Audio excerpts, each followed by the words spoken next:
Hello বন্ধুরা, আশা করি তোমরা সবাই ভালো আছো। আর আমি সারাদিন ঘরে বসে ভীষণ বোর হচ্ছিলাম, তাই জন্য সন্ধেবেলা সারাদিন তো এত গরম বেরোতে পারিনি, তাই সন্ধেবেলা একটুকুনি বেরিয়ে পড়লাম কাছাকাছির মধ্যে। তো এটা হলো মেট্রোপলিটন, সায়েন্স সিটির পরের স্টপ। মেট্রোপলিটনে যে দুর্গাবাড়ি আছে, আমি সেখানে চলে এসেছি আজকে। আর আমি সেই দুর্গাবাড়ির যে মন্দিরটা, তার ছবিটা তোমাদের সাথে শেয়ার করছি। আর পুরো ভিডিওটা তোমরা লাস্ট পর্যন্ত সঙ্গে থাকো। এত ভালো লাগলো বিকেলটা কাটাতে যে তোমাদের সঙ্গে আমি না শেয়ার করে পারলামই না। আর এরকম ভালো ভালো ভিডিও পেতে গেলে অবশ্যই কিন্তু সাবস্ক্রাইব করো, আর লাইক বাটন প্রেস করতে কিন্তু ভুলো না। কি সুন্দর সবুজ দিয়ে ফুল গাছ লাগানো, এত ভালো লাগছে, এত পরিষ্কার ছিমছাম মন্দিরটা।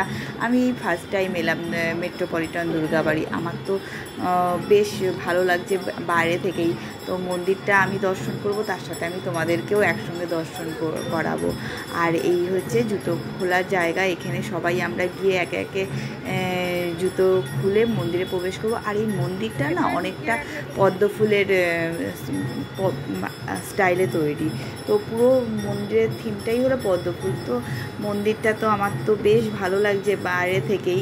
আর ভেতরটা চলো দেখা যায়। আর এই যে মেট্রোপলি দুর্গাবাড়ি, এর ভেতরটা কেমন তোমাদের সঙ্গে দেখাবো, আর তার সাথে আমিও দেখবো। আমার এটা প্রথম, তো দেখতেই পাচ্ছ ভেতরে এটা দুর্গাবাড়ি মানে দুর্গা মন্দিরের মূর্তি, কিন্তু ভেতরে ঠাকুরের ফটো তোলা নিষেধ। তো আমি দূর থেকেই তোমাদেরকে ফটো দেখালাম।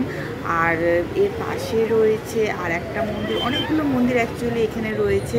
এই যে রয়েছে জগন্নাথ দেব, রাধা কৃষ্ণ, জগন্নাথ বলরাম সুভদ্রা দেব আর রাধা কৃষ্ণ, তার সঙ্গে গোপাল রয়েছে। আবার তার পাশে ছিল বজরংবলী। আর মন্দিরটা ঘোরার পরে গরমকাল মাঠে না বসলে হয়, ভীষণ ক্লান্ত লাগছিল। তো এরকম একটা মাঠে ঘাস ভর্তি মাঠ, আমার যে কী ভালো লাগছিল এসে বসতে। আমরা তো এখানে অনেকক্ষণ, প্রায় 1 ঘন্টার মতন বসেছিলাম। আর পেছনেও ওয়াটার ফাউন্ডেশন, তো খুবই ভালো লাগছিল। তার সাথে মন্দির, মাঠে পেছনে সুন্দর গান হচ্ছিল, আর এত সুন্দর সময় কাটলো। সেই সুন্দর সময়ের কিছু ফটো আমি তোমাদের সাথে শেয়ার করলাম। আর সবাই সুস্থ থেকো, ভালো থেকো। আর আজকের জন্য এইটুকু, টাটা।